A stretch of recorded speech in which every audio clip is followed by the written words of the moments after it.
여러분들의 기도와 협조 속에서 지난 17일 월요일부터 어제 22일까지 인도네시아 자카르타 사역을 잘 마치고 돌아왔습니다. 굿네이버스라고 하는 기독교의 바탕을 둔 NGO 단체에서 주관하는 해외 자원 봉사였습니다. 인도네시아는 사실상 이슬람 국가이기 때문에 이 포교 활동이 금지되어 있습니다. 외국인이 그 나라 가서 전도하는 것은 추방당할 일이 됩니다. 그래서 굿네이버스라는 이 단체는 그냥 구호 단체로 들어가서 가난한 아이들에게 빵과 또 삶을 이어갈 수 있도록 여러 가지 물질적인 것을 제공해 주는 그런 사역을 하고 있죠. 저는 사실 인도네시아를 잘 모르고 갔습니다. 저희 노예 목사님이 저보고 좀 같이 가주기를 간곡히 부탁을 하셔서 또 제가 나이가 제일 어리거든요. 노예에서. 그래서 같이 갔으면 좋겠다 부탁을 하시고 굿네이버스에서 사역을 하시는 목사님이셔서 또 제가 또 잘 아는 선배 목사님이시기 때문에 한번 같이 가면 좋겠다라고 부탁을 하셔서 같이 가게 되었는데 가보니까 참 재밌는 나라더라고요. 인도네시아는 그 이전에는 네덜란드의 지배를 받았습니다. 한 200~300년 동안 네덜란드의 지배를 받으면서 지금도 네덜란드 개혁교회가 남아있어요. 그리고 이제 2차 세계대전 즈음에는 일본의 지배를 받기도 했습니다. 그리고 독립을 했죠. 독립하고 이 나라는 5개 종교만을 인정했습니다. 이슬람교가 한 80%예요. 그 다음에 기독교, 천주교, 불교, 힌두교 이 5개의 종교만을 인정하고 모든 국민들은 이 5개 중에 한 가지의 종교를 가져야 됩니다. 나는 무종교다. 이것은 허락되지 않아요. 무조건 종교를 하나씩 가져야 되는 나라이고 포교 활동이 금지되다 보니까 부모님이 무슬림이면 자녀도 무슬림, 부모님이 크리스천이면 자녀도 크리스천 이런 상황이더라고요. 낮 12시가 되면 스피커에서 기도 시간이다 라고 하는 것을 알려주면서 이런 기도 소리가 울려 퍼집니다. 그때가 되면 사람들은 무슬림 기도 처소로 가서 이제 쇼핑센터도 기도 처소가 있고 가는 곳곳마다 기도 처소가 있어요.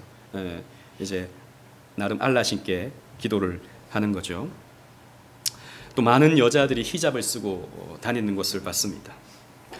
그래서 선교사님들이 할 수 있는 것은 떡을 나눠주고 마실 물을 나눠주고 아이들이 공부할 수 있도록 학교 사역을 하는 이 정도가 되는 것이죠.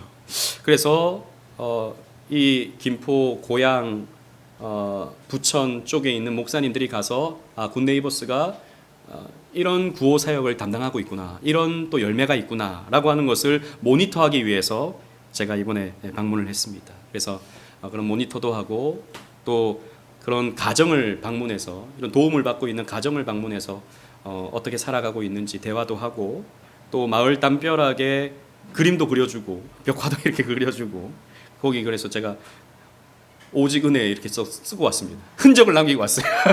다른 목사님들도 다 자기 교회 이름 쓰더라고요. 그래서 저보고 자꾸 쓰래요. 굳이 저기다가 교회 이름을 써야 되나 싶었는데 다 쓰니까 나도 하나 썼습니다. 아무튼 여러분들의 기도 후원으로 제가 갔으니까. 또 아이들을 위해서 미니 올림픽도 이렇게 열어주면서 나름 의미 있는 봉사활동을 했습니다. 근데 가보니까 빈부격차가 어마어마하더라고요. 그 자카르타가 수도인데 그 수도 도심에 가니까 빌딩이 강남 저리 가랍니다. 최신식의 건물들이 얼마나 많은지 또 얼마나 쇼핑센터가 큰지 우리나라 쇼핑센터는 비교가 안 되더라고요. 저도 나름 스타필드라든지 몇 군데 가봤는데 거기보다 제가 봤을 때 한 2배는 더 좋더라고요. 별로 안 놀라시네요. 너무너무 크고 너무너무 좋아요. 명품들이 1층에 쫙 깔려 있습니다. 저는 인도네시아가 가난한 나라라고 생각했는데 웬걸요? 부자예요. 너무너무 부자입니다. 그런데 이제 일반 서민들이 사는 곳으로 제가 바타비아라고 하는 동네로 들어갔죠. 사실 서민 중에서도 못 사는 그런 동네로 들어간 것입니다. 한마디로 말하면 슬럼가죠. 슬럼가에 들어갔는데 여기는 또 말로 못 하겠더라고요. 쓰레기가 산처럼 쌓여 있습니다. 제가 아이들한테는 사진을 보여줬는데 큰 호수가 있어요. 뭐 여기서 우리 여기 어린이 그 공원이 있잖아요. 공원이 한 3-4배쯤 되는 큰 호수가 있고 그 주변으로 집들이 쫙 이렇게 형성이 되어 있는데, 근데 쓰레기를 호수에 다 버리는 거예요. 그러니까 호수 그 가가 쓰레기로 꽉 차 있어요. 근데 그 위에 아이들이 뛰어노는 거예요. 그 쓰레기 산 위에 아이들이 뛰어놀고, 그런데 냄새가 쓰레기가 썩어서 코를 찌르는데 우리 사모님 왔으면 못 참겠다, 여기 냄새가 너무 심해서. 근데 그 지역 사람들은 그걸 아무렇지 않게 여기는 거예요. 또 그 위에서 아이들이 뛰어놀고, 또 그 위에 닭들이 모이를 쪼아먹고 있는데, 야, 저 닭을 먹으면 어떻게 될까? 거기 그 닭을 또 잡아서 그것을 먹잖아요. 야, 저 닭을 먹어도 되나? 사람들이 이렇게 먹더라고요. 구워서 먹더라고요. 그런 생각이 들었습니다. 그러니까 그런 호수에서 말라리아 같은 모기가 생기고, 그래서 사람들이 병에 걸리고 이런 것들이 일상화되어 있는 것이죠. 아니, 조금만 나가면 서울보다 훨씬 좋은 빌딩 숲이 있고 쇼핑센터가 있고, 그런데 조금만 들어오면 그런 다 무너져가는 판자촌에서 사람들이 그렇게 가난하게 살더라고요. 야, 참 특이한 나라다. 물론 동남아의 많은 나라들이 그렇겠지만 참 이렇게 빈부의 격차가 크구나 라고 하는 것을 보면서 제가 한 일주일 동안 여러 생각들을 했습니다. 제가 뭐 다른 설교도 할 수 있지만 이런 나름의 인사이트를 여러분들과 함께 나누는 것도 좀 필요하겠다 싶어서 오늘 2가지 인사이트를 여러분들과 좀 나눠보려고 합니다. 첫 번째는 뭐냐면, 나눔은 하나님의 명령이다라는 것입니다. 성경은 사유재산의 중요성을 우리에게 분명히 가르쳐주고 있어요. 내게 있고 당신께 있다라는 것입니다. 출애굽기 22장 1절 말씀을 주보에 있는데 우리 다 같이 한번 읽어보도록 하겠습니다. 시작. 사람이 소나 양을 도둑질하여 잡거나 팔면 그는 소 한 마리에 소 5마리로 갚고 양 한 마리에 양 4마리로 갚을지니라. 율법입니다. 율법이 도둑질을 하면 도둑질한 것에 소 같은 경우에는 5배로 갚아야 되고 양 같은 경우에는 4배로 갚아야 된다라고 하는 것을 말하고 있죠. 여러분, 도둑질이라고 하는 개념의 기저에는, 바탕에는 어떤 사상이 있냐면 사유재산의 가치관이 들어가 있어요. 즉, 내게 있고 당신께 있다라는 겁니다. 근데 당신 것을 함부로 이야기하지 않고 내가 함부로 취해버리면 그것은 도둑질이 된다라는 것입니다. 우리는 그렇게 생각할 수 있어요. 다 하나님께서 주신 것이다. 내 것도 하나님 것이요 당신 것도 하나님 것이다. 그래서 당신 것을 내가 함부로 취하는 것은 죄가 되지 않는다라고 생각하는 사람들이 가끔씩 있어요. 여러분, 그렇지 않습니다. 성경은 우리에게 사유재산을 가르쳐주고 있어요. 더 많이 가진 사람이 있고요, 덜 가진 사람이 있는 것입니다. 덜 가졌다고 해서 부유한 사람의 것을 함부로 빼앗아서는 안 되는 것이죠. 또 이런 사상의 배경에는요, 우리는 재정적인 독립을 이룰 수 있어야 된다라고 하는 가르침을 주기도 합니다. 즉, 내 것이 있다는 것은 재정적인 독립을 말하고 있는 거예요. 누군가에게 의존되어 있는 경제생활, 합당하지 않다는 것입니다. 국가에 의존되어 있는 경제생활, 합당하지 않다라는 것입니다. 경제생활은 독립적으로 이루어가야 되는 거예요. 내게 있는 겁니다. 부모님께 있는 겁니다. 국가께 있는 겁니다. 구별되어 있다라는 것이죠. 여러분, 왜 하나님은 사유재산을 명하십니까? 이 사유재산을 갖게 되면 반드시 빈부의 격차가 발생하잖아요. 더 가진 사람이 생기고 덜 가진 사람이 생기잖아요. 안 좋은 것 같은데 왜 하나님은 사유재산을 말씀하십니까? 사실 이것은요, 노동과 깊은 관련이 있습니다. 성경은 노동을 신성하게 여깁니다. 여러분, 하나님이 에덴 동산을 만드시고 아담을 에덴 동산에 살게 하실 때 아담을 놀게 하지 않으셨습니다. 창세기에 보면 에덴을 경작하게 하셨어요. 즉, 땅을 일구어야 하는 경작의 노동을 아담에게 주신 겁니다. 타락하기 전에. 그래서 아담은 행복하게 에덴 동산의 땅을 경작했을 것입니다. 우리는 노동 그러면 늘 힘든 거라고 생각하기 때문에, 일이라고 생각하면 우리는 고통스러운 거라고 생각하기 때문에 에덴 동산에 노동이 있다 상상하기가 어려워요. 하지만 우리가 생각하는 이런 노동이 아니라 인생의 의미, 인생의 가치를 발견하게 만들어주는 노동이 에덴 동산에 분명히 있었습니다. 그런데 인생이 타락해버렸죠. 아담이 타락해버렸습니다. 그래서 어떻게 됐습니까? 너는 땀을 흘려야 열매를 얻을 것이다. 이것은 고통을 말하죠. 타락한 이후에 노동도 타락해버렸습니다. 그래서 노동이라는 것은 고통스러운 게 돼버리고 말았어요. 그래서 여러분 일하기 싫잖아요. 내일 여러분 월요일입니다. 일하셔야 됩니다.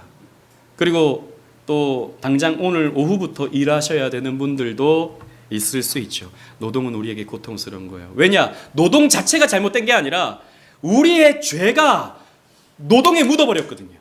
그래서 노동이 타락해버린 것입니다. 그래서 우리는 고통스럽게 일을 해야 되는 거죠. 근데 하나님이 원래 노동을 주신 것은 노동을 통해서 내 삶의 의미와 내 삶의 가치를 발견하게 만들어 주시려고 노동을 주신 거거든요. 그래서 우리가 일이 힘들다고 해서 돈을 버는 게 고통스러운 것이라고 해서 그냥 놀기만 하잖아요. 그럼 인생이 무의미해집니다. 일하지 않잖아요. 편할 것 같죠. 일주일만 놀아보십시오. 일주일 짧은가? 그냥 한번 놀아보십시오. 노는 것도 여러분 쉬운 게 아닙니다. 사람은요, 일을 하게끔 만들어진 거예요. 일을 해서 돈을 벌음을 통해서 내 존재 가치를 발견하게 되는 것입니다. 그래서 하나님은 우리에게 노동을 주시는 거죠. 근데 그냥 이 노동이 타락해버려서 놀고만 싶다면 인생은요 의미가 없어지니까 하나님이 사유재산이라고 하는 더 가지고 덜 가진 이런 격차를 발생시킴으로 말미암아서 하나님은요 인생을 노동케 하시는 겁니다. 여러분 그렇잖아요. 모두가 똑같이 배급을 받는다면 사람들은 노동의 의미를 발견하지 못합니다. 격차가 발생해야 거기에는 반드시 열심히 있는 삶, 더 열심히 일하게 되는 삶으로 나아가게 되죠. 그래서 사실 사유재산권은요 타락한 이후에 인간에게 필요한 것이 되었습니다. 처음에는 하나님이 사유재산을 이렇게 사유재산권을 말씀하진 않으셨어요. 타락한 이후에 율법으로서 이 사유재산권을 우리에게 주신 것이죠. 그래서 우리는 열심히 일하는 겁니다. 동기부여가 되는 것이죠. 그래서 기독교는 공산주의를 반대합니다. 공산주의, 사회주의는 사유재산을 부정하지 않습니까? 다 국가 소유고 국가에서 배급을 주는.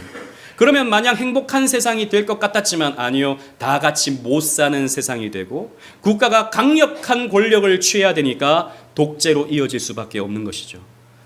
공산주의, 사회주의는 우리가 사회적으로도 실패한 사회체계라는 것을 발견하는 것이고 성경적으로 봐도 옳지 않다라는 것입니다.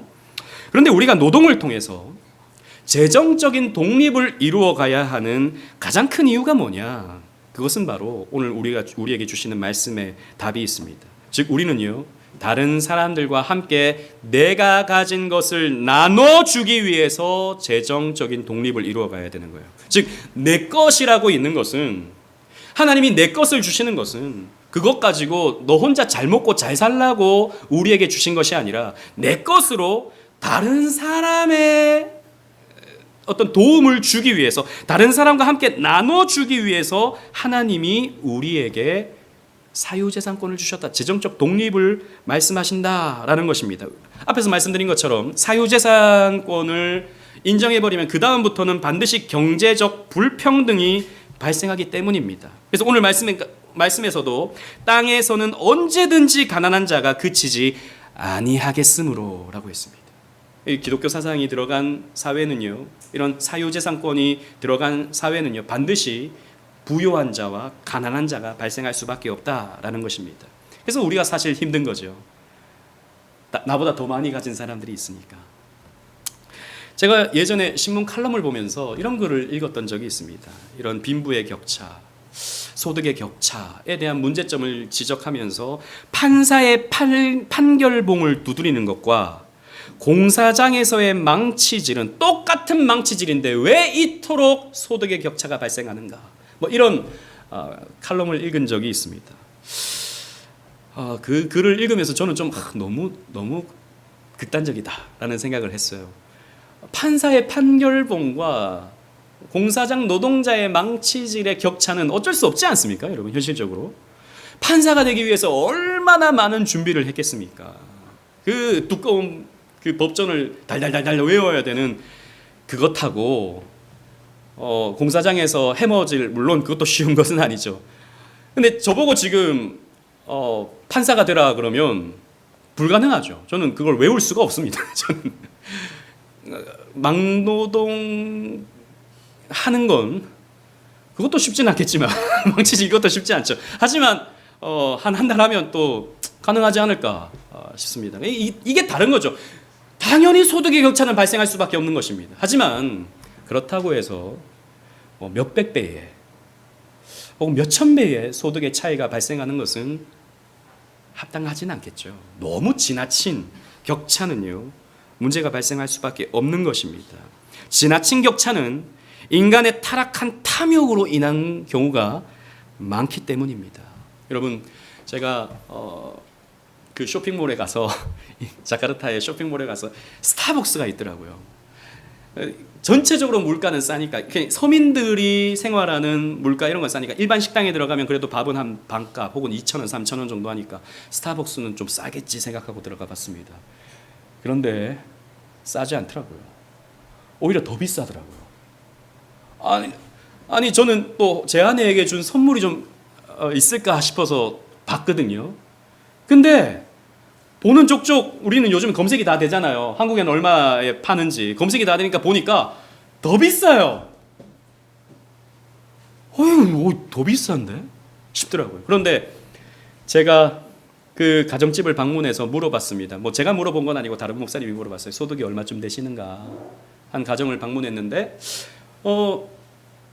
남편이 트럭을 운전한대요.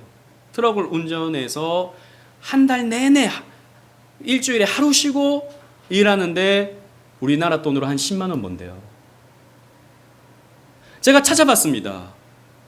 인도네시아의 평균 임금이 얼마쯤 되는가 찾아봤더니 27만 원 정도 된대요. 평균 임금이요. 보통 중간이. 그럼 이분은 한 17만 원 낮은 거예요. 그래서 찾아봤더니 돈을 버는 사람들이, 이 부유한 사람들이 얻는 소득이 대한민국과 비교가 안 되는 거예요. 너무 많이 버는 거예요, 이 사람들은. 그러니까 이 사람들이 평균을 쭉 올려버리는 거죠. 그러니까 한 27만 원 되는 겁니다. 대부분의 사람들은 한 10만 원, 15만 원 이 정도 버는 거예요. 근데 한 달에 15만 원, 10만 원 버는 사람이 여러분 스타벅스에 가서 그 좋은 쇼핑몰 가서 물건 하나 살 수 있을까? 제가 봤을 때 불가능합니다. 불가능해요. 제가 어제 와서 오후에 아이들과 햄버거 먹었거든요. 햄버거 뭐 세트로 시켰더니 4만 5천 원 하더라고요. 그 사람들의 한 달 월급의 반을 30분 만에 먹었습니다. 먹으면서 너무 과하게 먹었나 이런 생각이 조금 들더라고요. 이게 당연한 겁니까, 여러분? 저 인도네시아 똑같은 자카르타에 사는데 누구는 하루에 몇 억을 벌겠죠. 하루에. 근데 한 달 내내 열심히 뼈 빠지게 일해도 10만 원을 못 버는 겁니다. 이게 괜찮은 겁니까?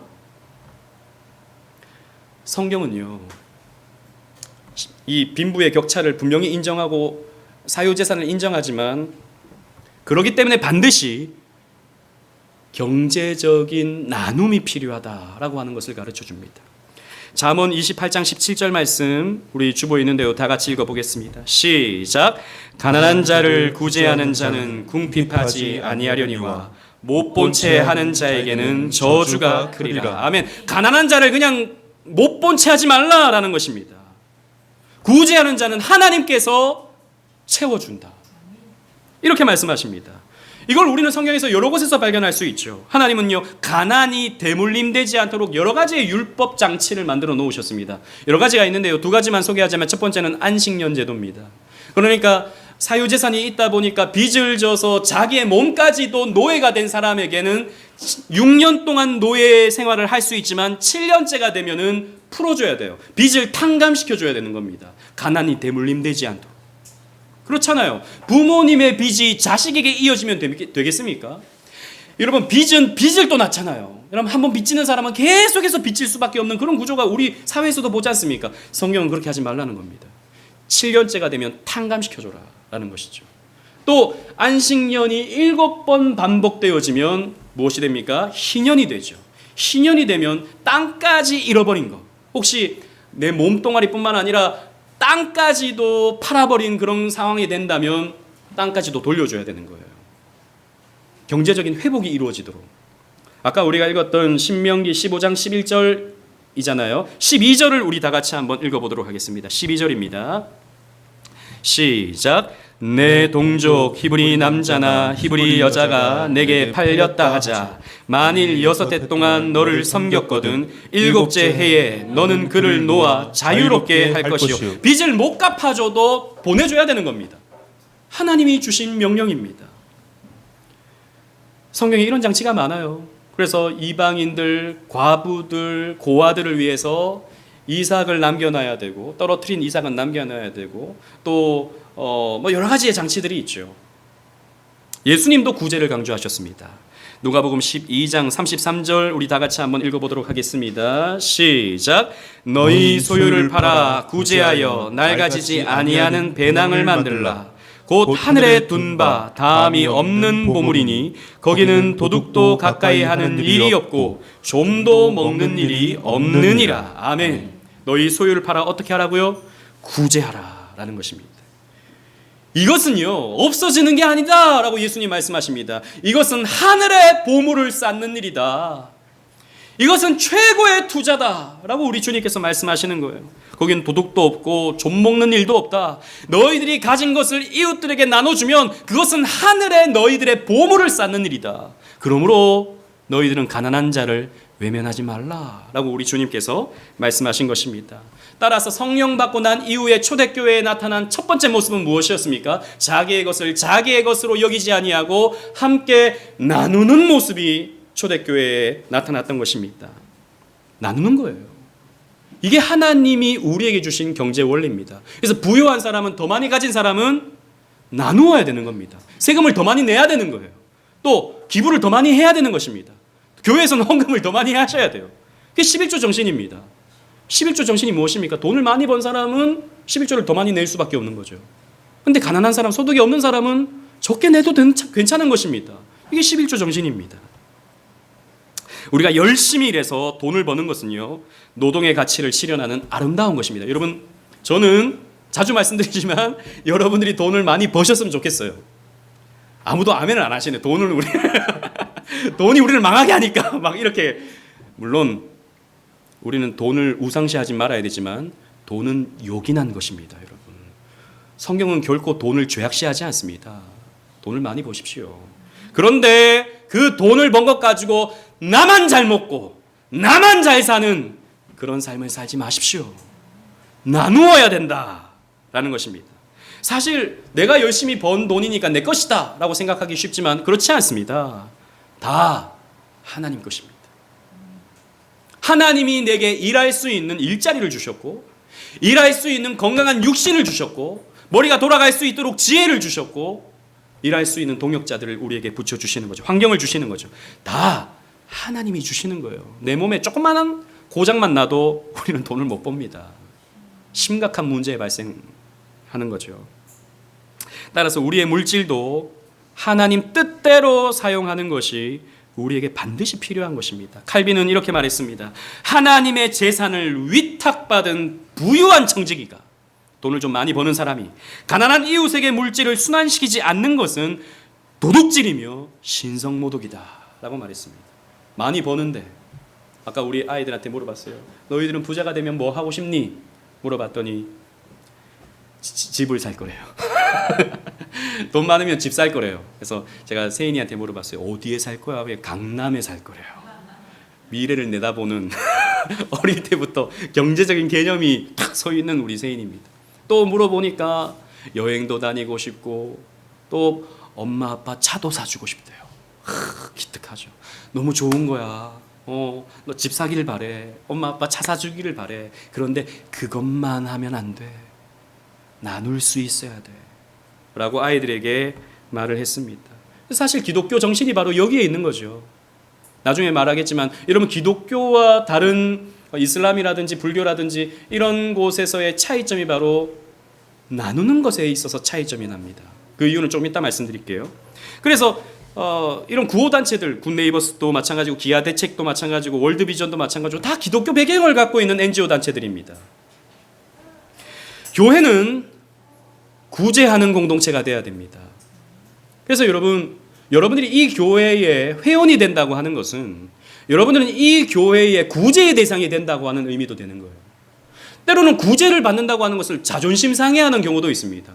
내가 지금 뭐 좀 어려우니까 지금 날 도와주려고 그러나? 나 이렇게 어렵지 않은데? 이렇게 생각하시는 분들이 간혹 있을 수 있습니다. 여러분 그렇지 않습니다. 교회부터 경제적인 나눔이 필요한 거예요. 교회를 하나님께서 주신 까닭은 바로 여기에 있는 것입니다.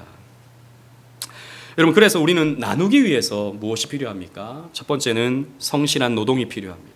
열심히 돈을 벌어서 열심히 여러분들이 이득을 취해서 나 혼자 잘 먹고 잘 사는 게 아니라 그것을 함께 나눌 수 있는 그런 과정이 필요한 것이죠. 그래서 우리는 열심히 공부해야 됩니다. 우리 학생들 이번 주 중간고사잖아요. 그죠? 공부해서 남주냐? 열심히 공부해! 이 말은 틀린 말입니다. 공부해서 따라합시다. 우리 학생들 공부해서 학생들 말이야. 크게 한번 우리 초등학생들도 따라합시다. 공부해서 나 안 줄 것 같아. 다시 크게 공부해서 남주자. 별로 감흥이 없네요. 저는 옛날에 이런 설교 듣고 되게 은혜를 받았는데 나는 공부해서 남줘야지. 돈 벌어서 여러분 어른들은 돈 벌어서 나누셔야 됩니다. 그래서 우리는 열심히 일해야죠. 우리가 열심히 일해야 되는 까닭이 여기에 있습니다. 두 번째, 과잉 소비를 줄여야 됩니다. 필요 이상의 소비, 사치하는 것들. 물론 여러분 좋은 가방을 사고 좋은 차를 사고 좋은 집에서 사는 건 나쁜 것 아닙니다. 이걸 죄악시하면 안 돼요. 하지만 필요 이상의 과시적인 소비를 하는데 우리가 중독되어 있다면 명품 중독 이런 거 있지 않습니까? 문제죠. 나눌 기회가 없어지는 것입니다. 세 번째로 우리는 하나님이 주신 것에 만족할 수 있어야 됩니다. 디모데전서 6장 6절 다 같이 한번 읽어볼까요? 시작. 그러나 자족하는 마음이 있으면 경건은 큰 이익이 되느니라. 아멘. 자족함이 우리에게 필요합니다. 여러분 내가 자족해야 우리는 나눌 수 있어요. 늘 내가 부족하고 늘 내가 이렇게 부족하다 하면요 나눌 기회가 없어지는 거예요.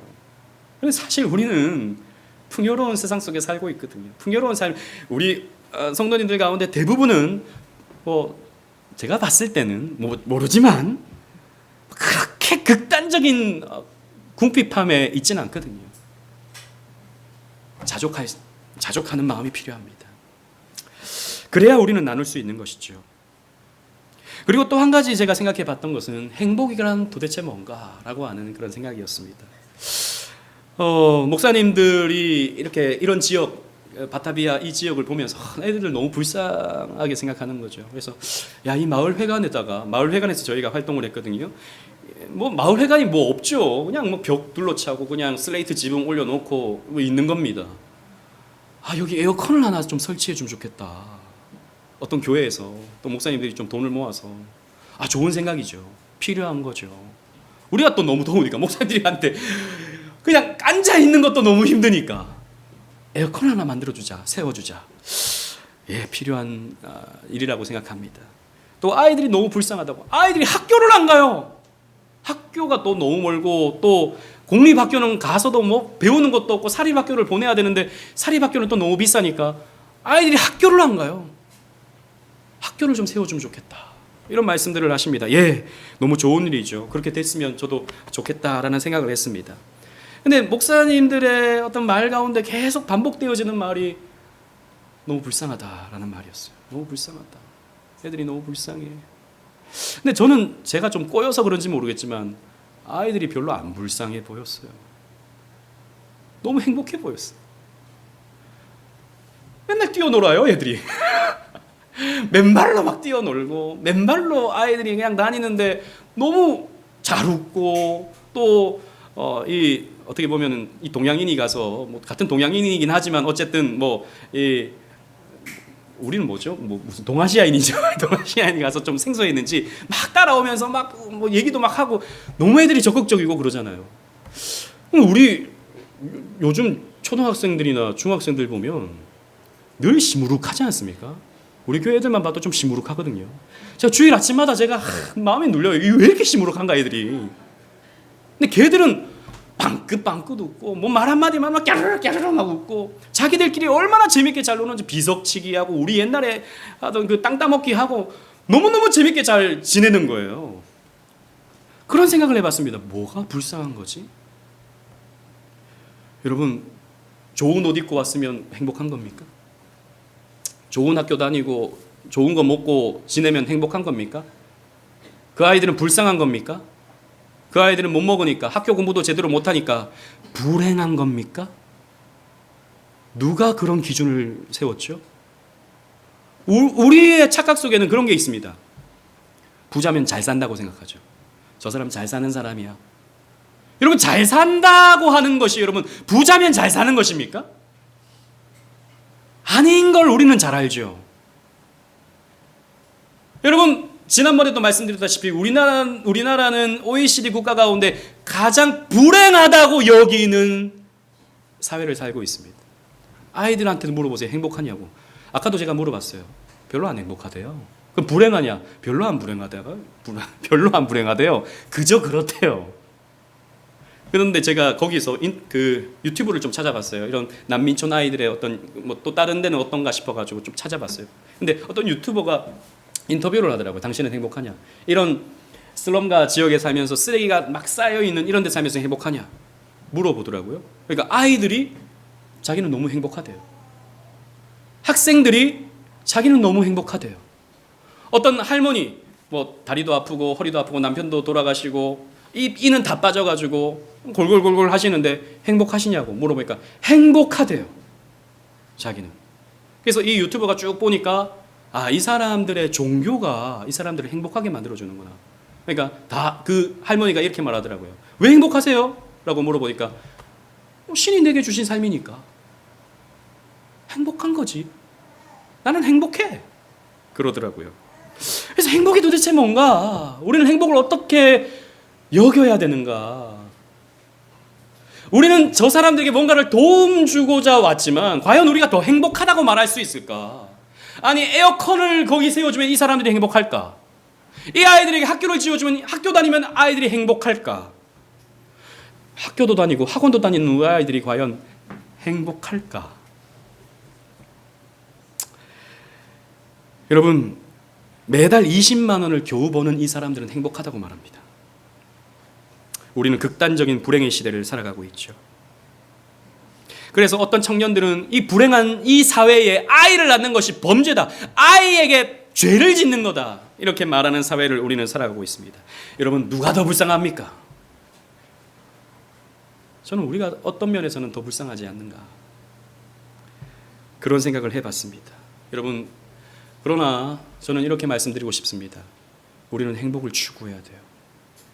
하나님은 우리가 행복하기를 원하십니다. 왜냐? 하나님이 행복하신 하나님이시기 때문이에요.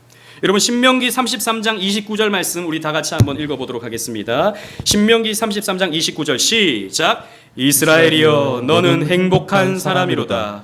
여호와의 구원을 너같이 얻은 백성이 누구냐? 그는 너를 돕는 방패시요 내 영광의 칼이시로다. 내 대적이 내게 복종하리니 내가 그들을 높은 곳을 밟으리로다. 아멘. 성경은 우리에게 말합니다. 너희들이 진정한 행복자로다 라고 말해주고 있습니다.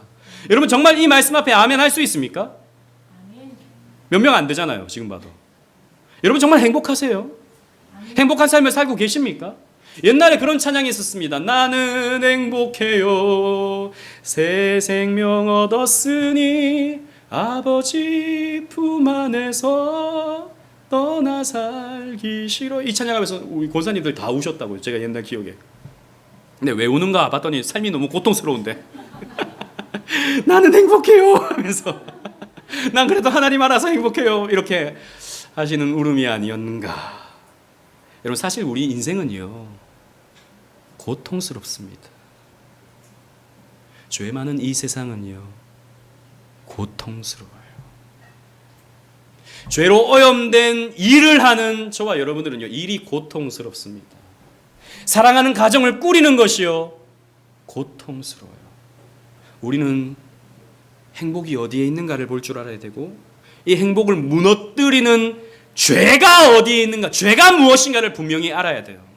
저는 생각해 봤습니다. 이 영상을 보면서 또 막 빵긋빵긋 웃는 아이들을 보면서 행복한 게 도대체 뭔가? 정말 이 사람들이 행복한가?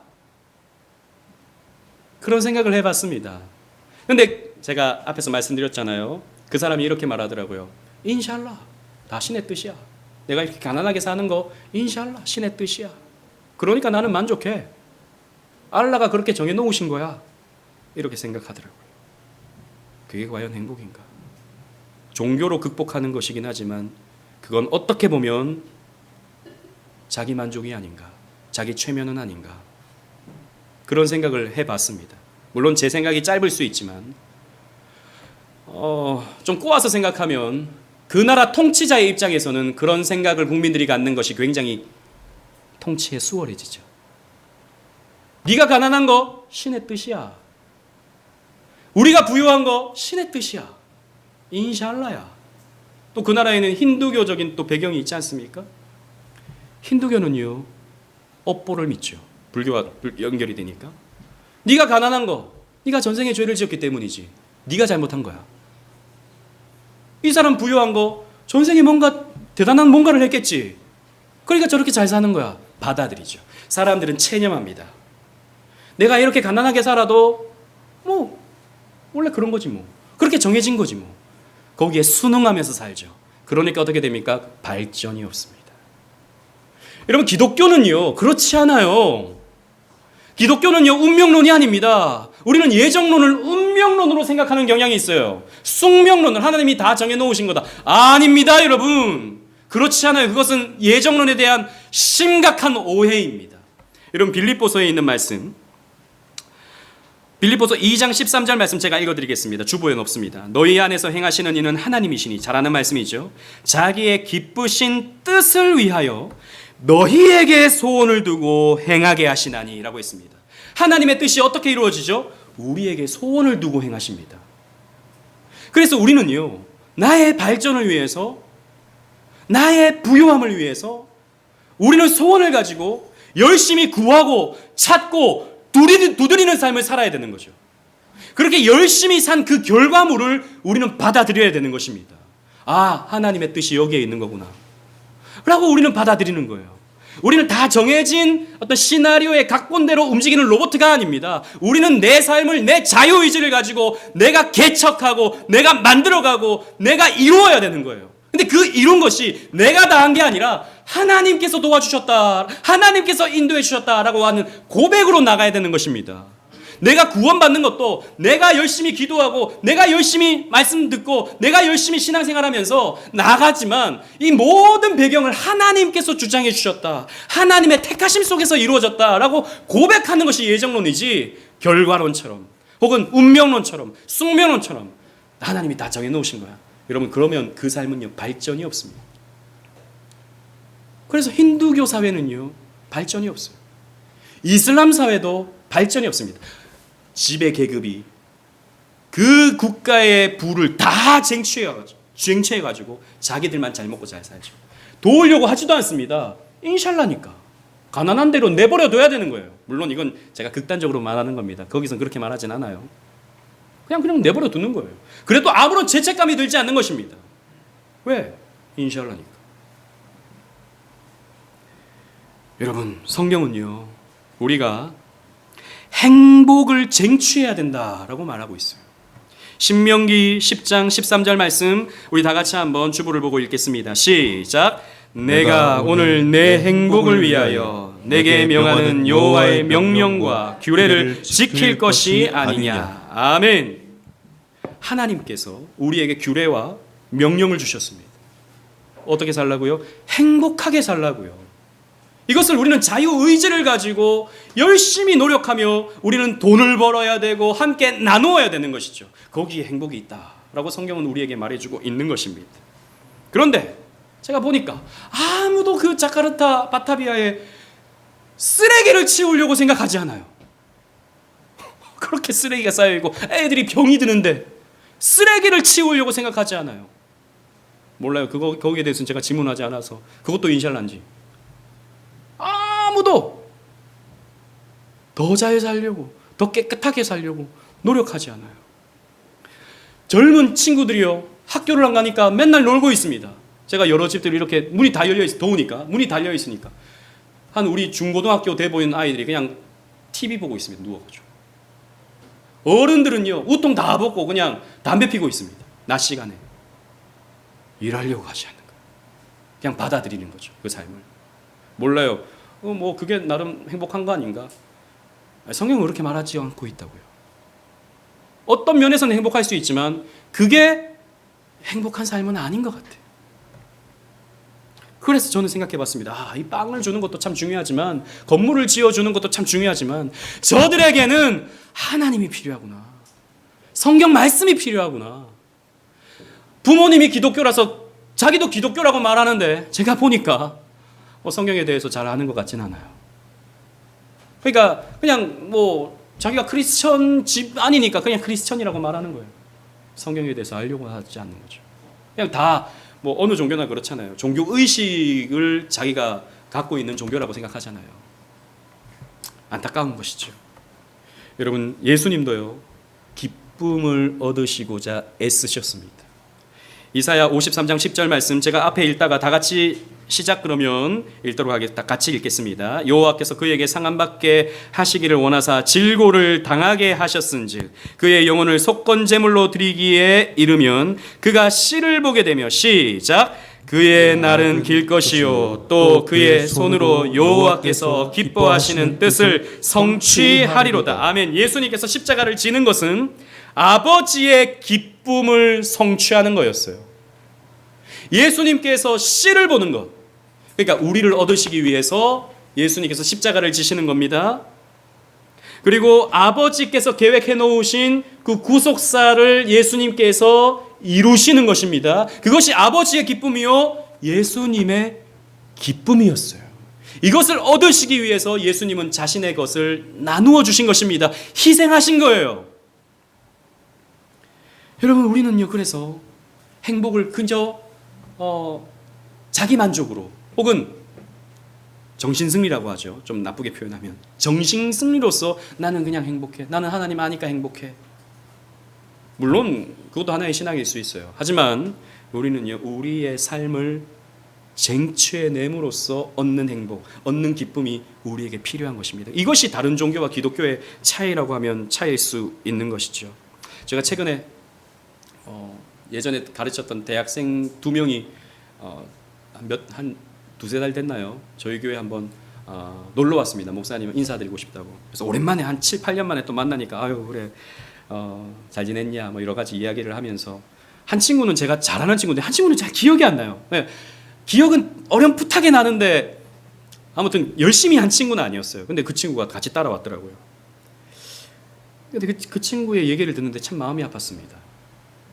뭐 여러 가지 신앙적인 대화를 하는데 자기가 부모님이 가정이 깨어지면서 자기가 겪었던 그런 슬픔들이 있더라고요. 참 그런 얘기를 들으면서 그래서 교회 생활도 집중할 수 없었고 지금의 삶도 자기는 너무 힘들다고 뭐 그런 얘기를 저한테 해줬습니다. 그래서 참 그렇구나 이런 생각을 했는데 그 친구의 말 가운데 어떤 게 제가 자꾸 귀에 거슬렸냐면 자기는 불행했다고.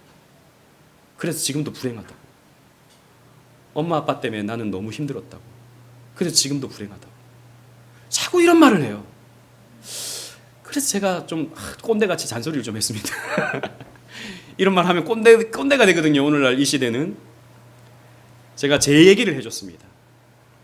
그래, 너 말을 들어보니까 참 힘들었던 것 같아. 근데 목사님도 못지 않았어. 목사님도 참 힘들게 자랐어. 목사님도 불쌍하다면 불쌍하게 자랐어. 사람들이 나 불쌍하다 그랬어. 그래서 옆에 공장에서 일하는 아저씨가 저를 너무 불쌍하게 봐서 저한테 자전거를 하나 사줬어요.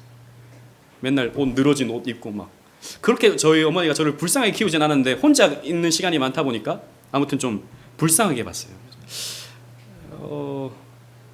난 불쌍하게 자란 것 같아. 근데 나는 내가 불행하다고 생각해 본 적은 한 번도 없었어. 너 자꾸 불행했다고 그러는데 그런 말은 안 했으면 좋겠어.